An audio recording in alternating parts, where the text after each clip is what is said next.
Okay, hack number 16. It's like a little Einstein's here.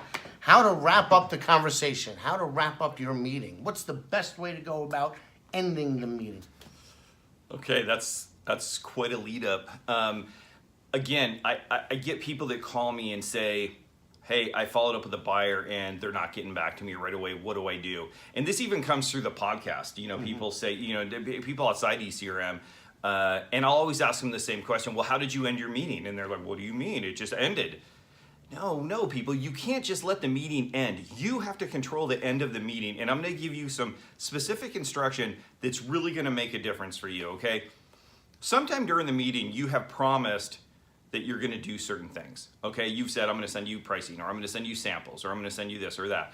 Okay, so when the meeting is about to end, this is how I want you to end it. I want you to say, okay, on my end, these are the things that I'm going to do. I'm going to go ahead and send you some samples. I'm going to go ahead and send you some pricing, and you know, blah, blah, blah, maybe a couple of other things. And then, here's the kicker. I want you to say to the buyer, okay, so once I do that, what are your next steps? What are you going to do next?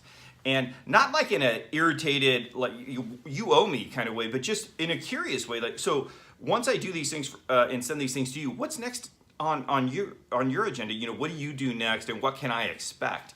That is going to cause the buyer to tell you things. I don't know what they're going to tell you, but they may tell you, listen, we're not really actually going to take action on this for 60, 80, 90 days because of all these other things that we have going on. Well, that's huge news for you, because you're going to probably would have started following up with them next week, and all you hear is radio silence. So you follow up with them for a couple of weeks, and then you just quit, right? And you didn't even know that they're maybe in China, they have vacation, they have all this stuff, and they're not even going to be able to get to it for 60, 70 days. Yeah. So if you know that ahead of time, you can start to plan your follow-up accordingly, and you're not going to get frustrated when you're not hearing back. So to recap for you, you're going to tell the buyer at the very end, hey, this is what I'm going to do. I promise to do this. I'm going to do boom, boom, boom. And once I do that, what's next on your agenda? What are you going to do next, and what can I expect next? That's going to give you some key information so that you can really work your follow and make some progress with the buyer. And here's a little tip.